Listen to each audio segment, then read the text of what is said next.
अस्सलाम वालेकुम फ़वाद यार, जो पैनल का रेट है 140 रुपये, 35 रुपये, 40 रुपये पे से जाके अब को नीचे आ गया 114-15 रुपये पे चल रहा है।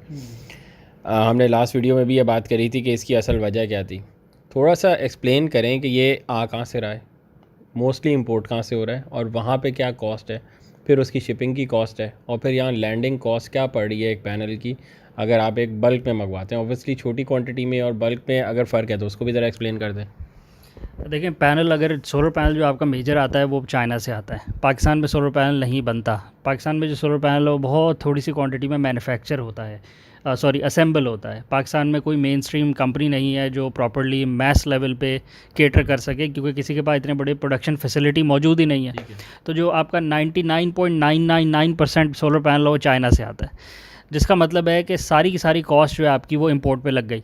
तो चाइना में आपको जो सोलर पैनल पड़ता है पर वॉट के हिसाब से ही पड़ता है। जब भी आप मैन्युफैक्चरर से लेते हैं वो बोलता है पर वॉट आपको 26 सेंट, 25 सेंट, 27 सेंट अभी जो होलसेल का रेट है। लेते हैं आपको नट बोल्ट किलो में मिलते हैं, जब बिल्कुल दुकान से लेने आते हैं वो गिनती पे देते हैं आप। बिल्कुल ऐसी है, ठीक है, बिल्कुल ऐसी है। तो जब आप बल्क क्वांटिटी में लेते हैं तो फिर आपके पास निगोशिएटिंग थोड़ी सी पावर होती है कि आप 27 सेंट को 25 सेंट तक ले आते हैं। अगर आप बहुत बड़ी क्वांटिटी में लेते हैं तो आप 25 सेंट को 24 सेंट पे ले आते हैं। बस उससे कोई बहुत ज़्यादा फ़र्क नहीं पड़ता। ऐसे नहीं होता कि 25 सेंट वाला आपको 15 सेंट में मिल जाएगा।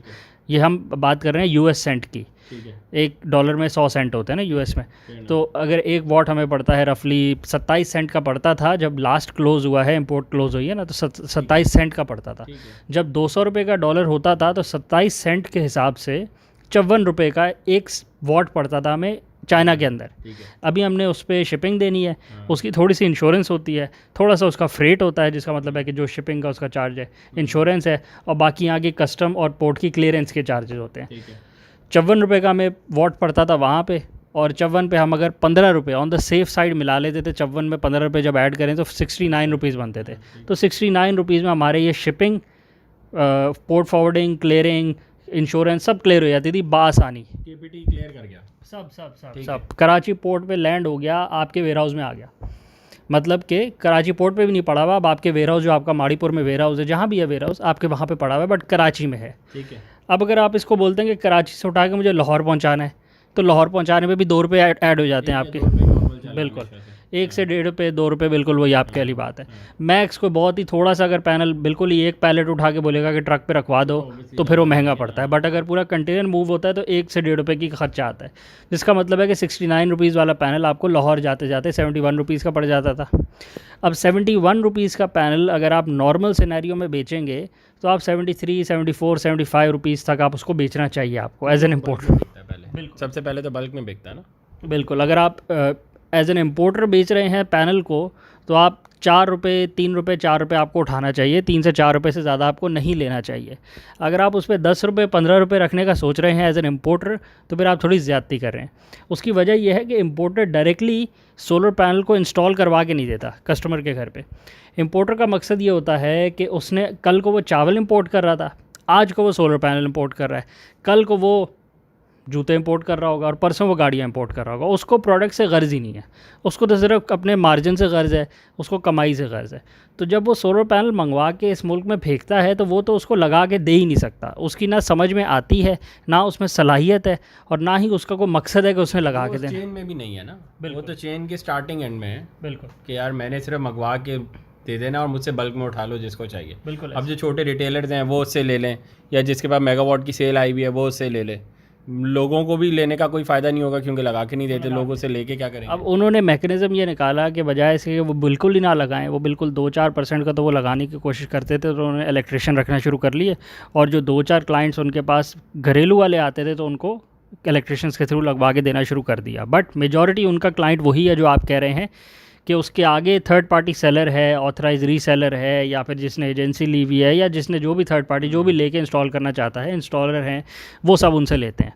अब जो भी थर्ड पार्टी इंस्टॉलर उनसे सोलर पैनल लेता है वो उसने अपना मार्जिन भी रखना है, क्योंकि वो इंस्टॉलेशन करके आ रहा है, तो वो भी 2 से 4 रुपये के दरमियान वो भी अपना हैंड्सअप मार्जिन रख सकता है, क्योंकि वो इंस्टॉलेशन कर रहा है।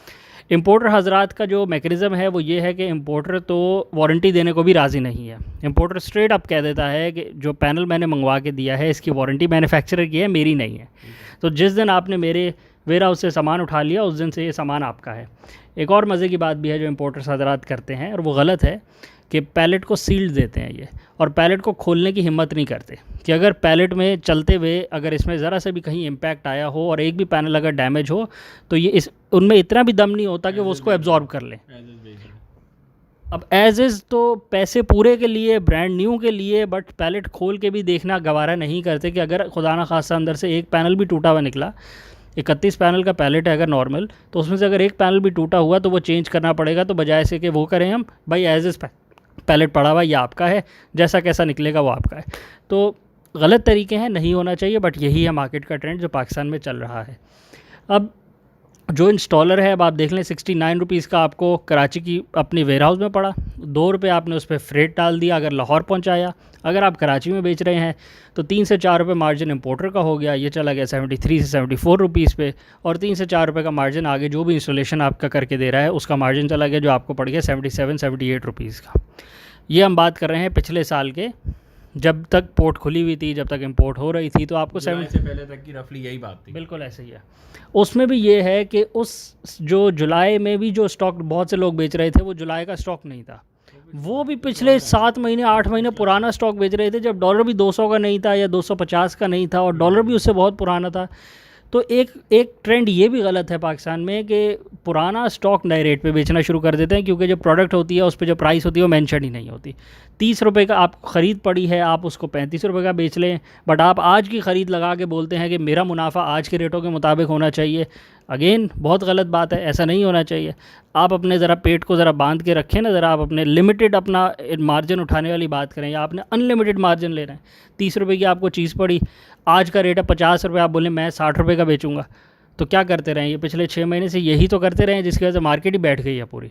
Now nobody is buying solar panels as a customer, किसी को सोलर पैनल लेने की ताकत नहीं रह गई। As a end consumer residential level पे आपका क्या कहना है, मार्केट में कितनी जान रह गई है इन्होंने जो एक्सॉर्बिटेंट बढ़ा दी है प्राइसेस? देखें, उसमें इन्होंने बढ़ाई भी हैं और इन्होंने आपस में बेच के भी तो बढ़ा ली है ना। दोनों ही चीज़ें हैं कि एक इन्होंने ये भी बोला कि यार आज के रेटों से हम इसको लगाएंगे, मल्टीप्लाई करेंगे, और दूसरा ये कि आप आए मेरे पास, मुझे दे दो, मैंने आपको 2 कंटेनर भेज दिए 71 के, आपने आगे 72 का भेज दिया, वो घूम फिर के मैंने दोबारा लिए 75 के, आपको फिर 78 के भेज दिए। एक ही सामान पड़ा हुआ भी वहीं है, एक ही वेयर हाउस पे पड़ा है, पर हम सब ने जो है एक दूसरे पे 1-1, 2-2 रुपये निकाल के अब आखिर में अब आप फंसे हुए 80 रुपये का आप ख़रीद के बैठे हुए और देख रहे हैं कि मैंने क्या करना है इसका। तो इस पे असल कस्टमर तो आया ही नहीं कहीं पे। तो कस्टमर जब मेरे पास आया लेने, तो मैंने बोला मेरे पास माल नहीं है, मैंने आपसे ख़रीदा 80 वाला, दोबारा 85 में, कस्टमर को आगे बेचा 92 में। तो कस्टमर बेचारे ने तो 70 वाले माल के 92 रुपीज़ भरे। तो ये सब फेक इकॉनमी एक चलाई थी इन्होंने।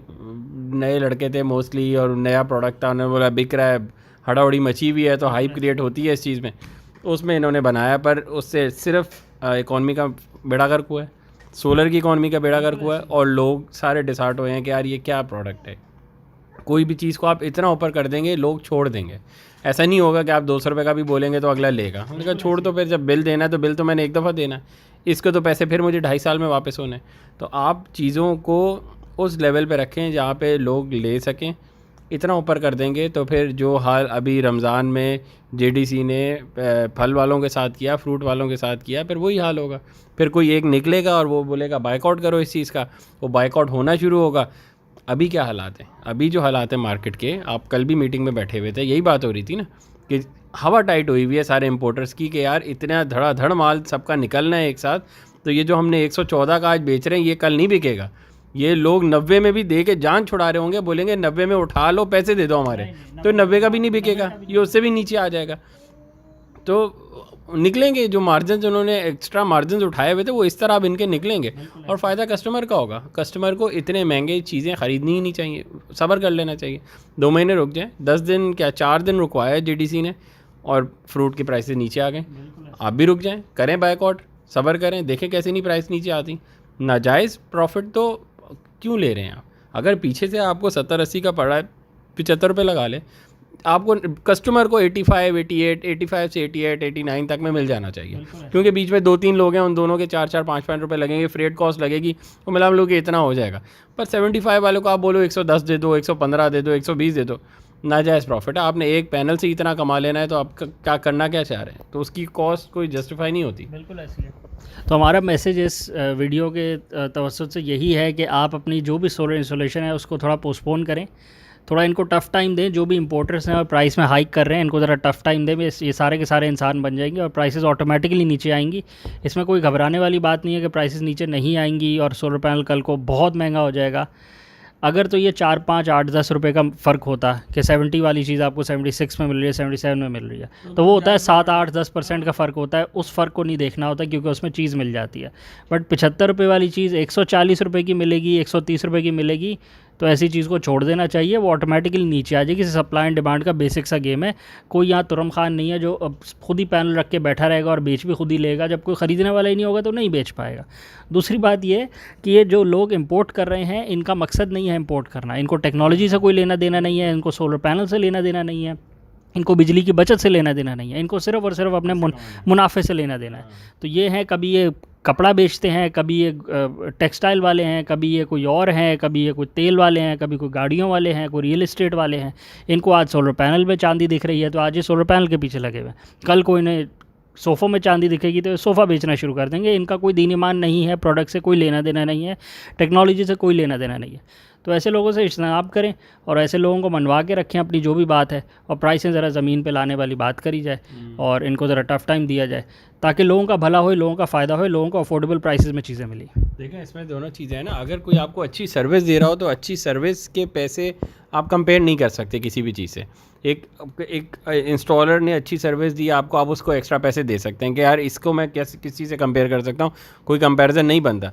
पर एक प्रोडक्ट जिसकी वैल्यू ही नहीं है उसके अगर आप डबल द प्राइस मांगेंगे तो वो बनता ही नहीं है, क्योंकि वो दिख रहा होता है कि उसकी प्राइस इतनी है। सर्विस की कोई प्राइस नहीं होती पर प्रोडक्ट की प्राइस होती है। तो इन दोनों चीज़ों को मेरा ख्याल है समझना चाहिए आपको कोई भी कॉन्ट्रैक्ट करने से पहले सोलर की, और देखना चाहिए कि कोई एक्स्ट्रा पेमेंट ना जाए फजूल में, जिससे ये और नाजायज़ फ़ायदा उठाएं और रेटों को बढ़ाएं कि जी लोग बेवकूफ़ हैं, उनको तो लगवाना जितने मर्ज़ी रेट मांग लो। ऐसे नहीं होना चाहिए। मेरा ख्याल है वीडियो को रैप अप करते हैं यहीं पे। चैनल को लाइक करें, सब्सक्राइब करें, वीडियोस को ज़्यादा से ज़्यादा शेयर करें ताकि ज़्यादा से ज़्यादा लोगों को पता लगे और जो भी चेंज लाना चाह रहे हैं, प्राइसेस में हम रिडक्शन लाना चाह रहे हैं, वो ज़्यादा से ज़्यादा इन इफेक्ट आए। Thank you.